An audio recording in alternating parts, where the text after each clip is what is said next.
कैसे हैं आप सभी दोस्तों। हम सभी इंटरनेट यूज करते हैं और रोज ढेरों चीजें इंटरनेट पर देखते हैं, लेकिन क्या कभी आपने सोचा है कि इंटरनेट के पीछे की दुनिया कैसी है और इंटरनेट कहाँ कैसे काम करता है। इस चीज को इस कहानी में बहुत ही अमेजिंग तरीके और विजुअल के साथ दिखाया गया है। तो चलिए शुरू करते हैं इस कहानी को, जिसका नाम है साइबर हाइस्ट। तो मूवी की शुरुआत में हम टॉम नाम के एक हैकर को देखते हैं दोस्तों, जिसे उसका बॉस फ्रैंकी हांगकांग के एक बड़े बैंक मैनसेंग बैंक को हैक करने के लिए कहता है। मैनसेंग बैंक क्या लाइन बन गई वाह।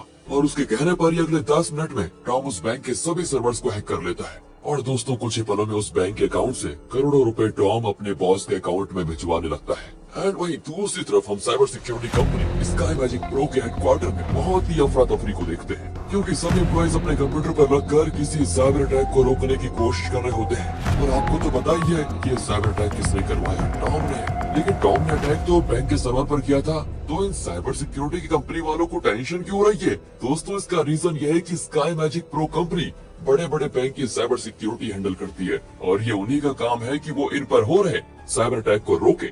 जहाँ पर मैनसेंग बैंक दोस्तों इनका ऐसा ही एक खास क्लाइंट है, जहाँ इनको इस सिक्योरिटी को देखना होता है। और इस वक्त सभी मैनसेंग बैंक पर हो रहे साइबर अटैक को रोकने की कोशिश कर रहे होते हैं। लेकिन दोस्तों उसी दौरान हम ये भी देख पाते हैं कि ये सभी इसमें पूरी तरह फेल हो रहे हैं। कोई भी टॉम के कोड्स को ब्रेक नहीं कर पा रहा होता है, जिससे टॉम बैंक के सर्वर को काफी लंबे समय से हैक करके रखता है। पर तभी हमें ये भी पता चलता है कि फ्रैंकी, जिसने टॉम को ये सब कुछ करने को कहा है, वही दोस्तों इस साइबर सिक्योरिटी कंपनी में सीनियर भी है, और वही इस बैंक के सर्वर पर अटैक करवा रहा है। बताओ यार। हालांकि टॉम इस कंपनी में काम नहीं करता।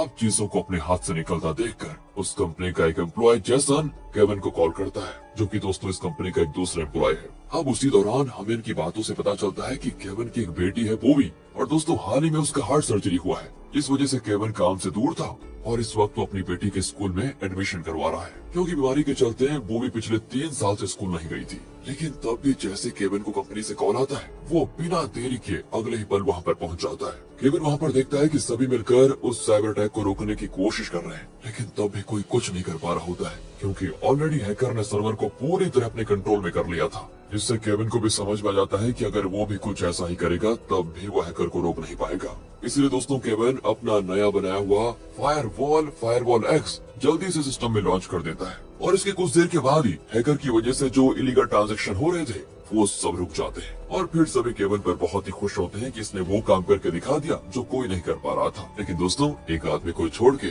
जो कि आप गैस कर सकते हैं कि कौन होगा, फ्रैंकी, जो कि केविन का सीनियर ही है, और उसी ने ये अटैक प्लान करवाया। लेकिन दोस्तों फ्रैंकी सीधे सीधे तो केविन पर गुस्सा नहीं दिखा सकता ना कि भाई तूने मेरा प्लान खराब कर दिया। इसलिए वो केविन को चिढ़ाने के लिए एक नया बहाना लेकर आता है कि तुमने बिना पूछे अपना बनाया हुआ फायरवॉल क्यों इंस्टॉल किया, अगर इससे हमारी कंपनी पर कुछ हो जाता तो। और दोस्तों ऐसी कई सारी बातें वो केविन पर चिल्लाता भी है, लेकिन आखिरकार केविन ने तो अटैक को रोका था, इसलिए जल्द ही उसको शांत भी होना पड़ता है। और फिर हमें पता चलता है कि जब तक केविन ने अटैक को रोका तब तक बैंक से अच्छे खासे पैसे चले गए थे।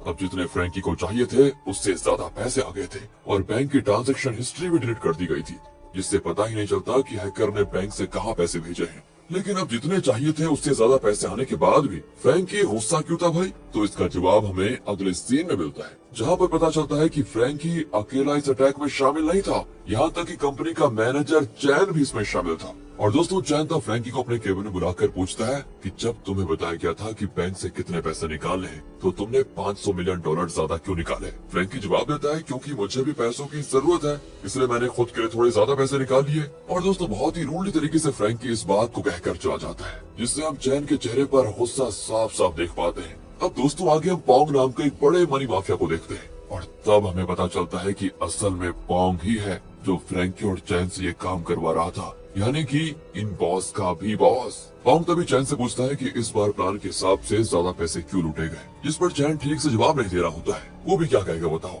और इस बात को गौर करते ही पोंग वहाँ चैन के भाई वाई को लेकर आ जाता है, और उसी के सामने अपने आदमी को उसकी जान लेने के लिए कह देता है। तभी चैन कांपते हुए पोंग को बताता है कि फ्रैंकी ने प्लान को बदला था और उसने अपने लालच के चलते ज्यादा पैसे लूट लिए। दोस्तों ये सुनते ही पोंग का गुस्सा तो 7वें आसमान पर पहुंच जाता है, और अब जो सीन आप देखने वाले हैं उससे आपको इस बात का अंदाजा हो जाएगा कि ये पोंग कितना खतरनाक आदमी है। पोंग तभी चैन को कहता है कि तुम इसी वक्त फ्रैंकी और उसकी पूरी फैमिली को डिनर पे इनवाइट करो, जैसा कि चैन करता भी है। और फिर अगले ही पल फ्रैंकी अपनी फैमिली के साथ चैन के घर पर जा रहा होता है, और पोंग अपने हैकर्स के जरिए फ्रैंकी की कार को कंट्रोल करवाता है और कार के गेट्स लॉक करके उसी की स्पीड को 150 किलोमीटर पर आवर पर रोक देता है। जिससे फ्रैंकी उसको कंट्रोल नहीं कर पाता और इसी के चलते फ्रैंकी और उसकी फैमिली का हो जाता है एक्सीडेंट, जिसमें उसी वक्त उसके बच्चों की भी मौत हो जाती है। हालांकि दोस्तों इसमें फ्रैंकी और उसकी वाइफ बच जाती है, लेकिन पोंग का गुस्सा अभी भी शांत नहीं हुआ था। पोंग अपने हैकर्स के जरिए कार को ब्लास्ट ही करवा देता है और तब आखिरकार फ्रैंकी और उसकी वाइफ की मौत हो जाती है। देख लिया दोस्तों आपने। अब दोस्तों अगले पल पोंग के लोग फ्रैंकी की फैमिली की जलते हुए वीडियो बनाते हैं और वही वीडियो फिर पोंग के पास आ भी जाती है, जिसे वो चैन को दिखाता है कि इस तरह मैंने बस 10 मिनट में ही फ्रैंकी की पूरी फैमिली को खत्म कर दिया। और यहाँ दोस्तों चैन की हालत भी बहुत खराब हो जाती है। उसे डर लगता है कि मैंने बहुत ही गलत आदमी के साथ काम करने का फैसला किया। खैर फ्रैंकी तो नहीं रहा तो उसकी पोस्ट को चैन केविन को दे देता है, जिसके साथ वो उसको एक घर भी गिफ्ट करता है। फिर हम केविन को ऑफिस में काम करता हुआ देखते हैं, जहाँ वो जैसन को बता रहा होता है कि मेरी बेटी का स्कूल में एडमिशन नहीं हो रहा। स्कूल वाले मतलब उसे एडमिशन दे ही नहीं रहे, जिसका कारण है एक टीचर जो कि एडमिशन को एक्सेप्ट नहीं कर रही है। और पता है एडमिशन एक्सेप्ट करने के बदले $5 मिलियन मांग रही है और इतने पैसे तो है नहीं मेरे पास। और दोस्तों तभी हम एक सीन देखते हैं कि केविन इसी से निराश होकर स्कूल के सर्वर को हैक करके अपनी बेटी के एडमिशन को एक्सेप्ट करवाने की कोशिश करता है, जो कि उसके लिए कोई बड़ी बात नहीं थी। पर ये गलत रास्ता भी होता है तो वो बीच में ही रोक देता है इसे। आगे कुछ दिनों में केविन के बैंक अकाउंट में कई सारे रैंडम अकाउंट से ढेरों पैसे आ जाते हैं और यहाँ तक कि उसकी बेटी का भी एडमिशन हो जाता है, जिसके लिए किसी अनजान आदमी ने केविन की तरफ से डोनेशन का फी भर दिया था और उस टीचर को भी उसका पैसा मिल गया था। दोस्तों ये सारी चीजें केविन के लिए हैरान कर देने वाली थी, क्योंकि उसे समझ नहीं आ रहा था कि ये सब कर कौन रहा है। लेकिन उसे इसका जल्द ही जवाब भी मिल जाता है। चैन उसे मिलने के लिए बुलाता है, जहां वो उसे सब कुछ सच बता देता है कि ये साइबर अटैक मैंने ही करवाया था। और यहाँ दोस्तों वो केविन को अपने साथ जुड़ने का ऑफर देता है,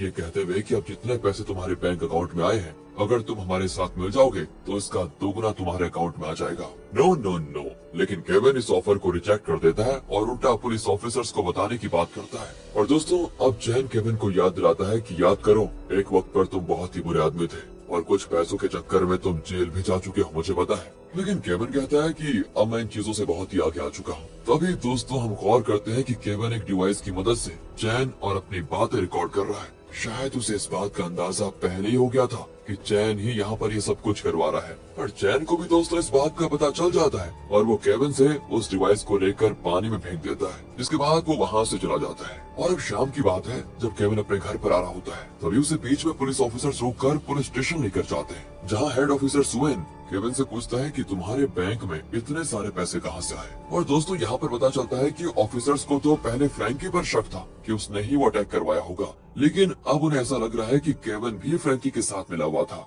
और उसने ही पैसों के लालच में फ्रैंकी को मरवा दिया और अब लूटे हुए पैसों से मनी लॉन्ड्रिंग करने की कोशिश कर रहा है। केविन सिर्फ एक ही बात कहता है कि देखिए मैं इनोसेंट हूँ और मुझे इसमें फंसाया जा रहा है बस। और दोस्तों यहाँ पर हमें ये समझ में आ जाता है कि केविन को चैन ही फंसा रहा है। केविन फिर कहता है कि मैं इनोसेंट हूँ, लेकिन मेरे पास इसका प्रूफ नहीं है। अगर मुझे थोड़ा समय दिया गया तो मैं इसका प्रूफ लेकर आ जाऊंगा कि उस साइबर अटैक के पीछे कौन आदमी है। अब दोस्तों इस पर पहले तो स्वयं भरोसा नहीं करता, लेकिन बाद में वो केविन की बात मान जाता है और उसे प्रूफ लाने के लिए कहता है। अब आगे दिखाते हैं तो केविन जब अपने ऑफिस में काम कर रहा होता है ना, तभी चैन टॉम को कहकर एक दूसरे बैंक पर साइबर अटैक करने के लिए कह देता है, जिसमें उन्हें $2 बिलियन उस बैंक से लूटने थे। टॉम इसके बाद अपने काम में लग जाता है और केविन को भी ये बात समझ में आ जाती है कि चैन ने एक दूसरे बैंक को अब अपना शिकार बनाया है, इसलिए वो जल्दी से ऑफिसर सुएन को ये बात बता देता है और साइबर अटैक को रोकने की पूरी कोशिश करता है। इस बार दोस्तों केविन को पहले से अटैक का आइडिया था और पिछली बार के अटैक से सीखकर उसने फायरवॉल एक्स का अपग्रेडेड वर्जन बनाया था,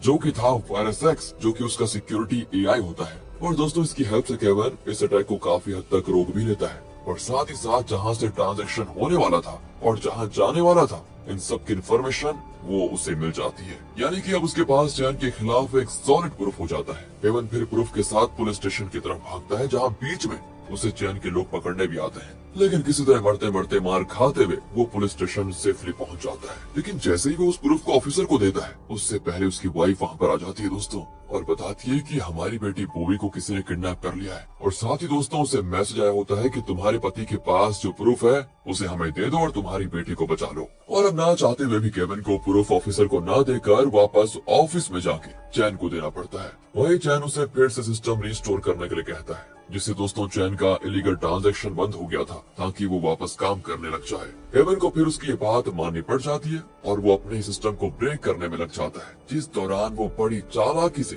अपनी बेटी की लोकेशन का पता भी लगा लेता है। क्योंकि बॉबी के हाथों पर एक ट्रैकिंग वॉच होती है। केविन फिर ये लोकेशन अपनी वाइफ स्टेसी को भेजता है और फिर स्टेसी बॉबी तक पहुंच जाती है, उसे बचा भी लेती है। लेकिन तभी वहाँ पर ऑफिसर्स आ जाते हैं दोस्तों, जो बॉबी को हॉस्पिटल लेकर जाते हैं, क्योंकि जब से उसे किडनैप करके रखा गया था उसकी हेल्थ कंडीशन खराब हो गई थी।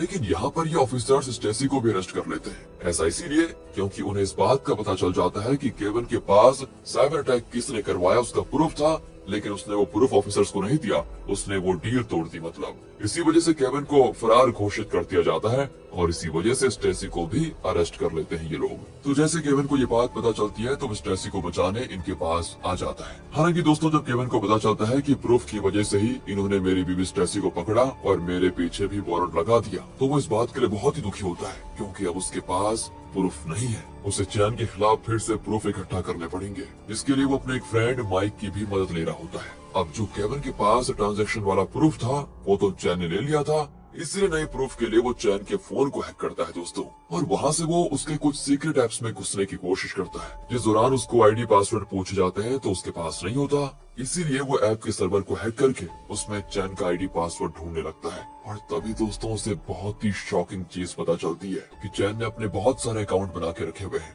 और यहाँ तक कि रियल लाइफ में भी उसके पास ढेरों पासपोर्ट्स हैं। मतलब वो अपने मल्टीपल फेक आइडेंटिटीज बना कर रखता है। केविन फिर एक एक करके सभी आईडी और पासवर्ड्स को ट्राई करता है, जिसमें काफी देर भी हो जाती है, और फिर जाकर एक आईडी और पासवर्ड मैच होता है, जिसमें उसे लॉगिन के बाद पता चलता है कि चैन ने पहले सभी डेटास को इरेज कर दिया है। यानी कि दोस्तों अब ये तरीका भी फेल हो गया। तभी केविन को चैन के कुछ पर्सनल मैसेजेस से पता चलता है कि चैन मनी माफिया पोंग के लिए काम करता है, इसलिए केविन पोंग को ट्रैक करने लग जाता है, जिस दौरान वो उसके कार के सीसीटीवी कैमरा को हैक कर लेता है। एंड इस वक्त उसे पोंग एक गोल्फ कोर्ट में दिखाई देता है, और तभी वहाँ पर चैन भी आ जाता है। अब ये केविन का नसीब था या चैन की बदनसीबी, क्योंकि अब तक चैन के खिलाफ कोई प्रूफ नहीं मिला था, और पुलिस ये जानते हुए भी कि इसमें चैन इन्वॉल्व है, वो उसे पकड़ नहीं सकती थी, क्योंकि उनके पास प्रूफ नहीं थे। पर दोस्तों इस वक्त चैन तो खुद ही अपने पैर पर कुल्हाड़ी मारने आ जाता है। चैन पोंग को मारने आया होता है, क्योंकि पोंग ने जो उसके भाई वाई के साथ किया ना, उसका वो बदला लेना चाहता है। इसी गुस्से में चैन आकर पोंग और उसके कार्ड को शूट करके मार डालता है दोस्तों। एंड उसी वक्त केविन ने पोंग की कार का कैमरा रिकॉर्ड कर लिया होता है, जिस वजह से ये सारी चीजें कैमरे में रिकॉर्ड हो जाती है, क्योंकि चैन ने कार के सामने ही उन दोनों को मारा होता है। तो इस तरह केविन के पास चैन के खिलाफ प्रूफ आ जाते हैं, और वो अगले सेकंड को इस प्रूफ को और चैन की लाइव लोकेशन को पुलिस ऑफिसर्स को भेज देता है। इसके बाद फाइनली पुलिस ऑफिसर्स चैन को पकड़ने निकल जाते हैं। हालांकि दोस्तों चैन बहुत ही चालाक होता है, उसे जल्द ये चीज पता भी चल जाती है कि उसके फोन से उसे ट्रैक किया जा रहा है, इसलिए वो बीच रास्ते में ही अपने फोन को फेंक देता है। इसके बाद केविन फिर से डेड एंड पर आ जाता है कि अब कैसे चैन को पकड़ा जाए, जहाँ केविन बहुत ही फ्रस्ट्रेट हो जाता है और उसे समझ नहीं आ रहा था कि चैन इस वक्त कहाँ होगा। तभी अचानक से केविन को याद आता है कि उसने चैन की केबिन में एक मेडिसिन की बॉक्स देखी थी, और ये वही की वही सेम मेडिसिन है जो कि वो अपनी बेटी बॉबी के लिए लाता है। यानी कि चैन भी उसी कंपनी से मेडिसिन लेता है जहाँ से केविन लेता है। तो वो जल्दी से उस कंपनी के सर्वर को हैक करता है और वहाँ पर चेक करता है कि चैन किस जगह पर इस मेडिसिन की डिलीवरी मंगवाता है, जहाँ दोस्तों उसको एक पुरानी बिल्डिंग का एड्रेस मिलता है, जो कि वही जगह है जहाँ चैन अपने भाई वाई को रखा हुआ है।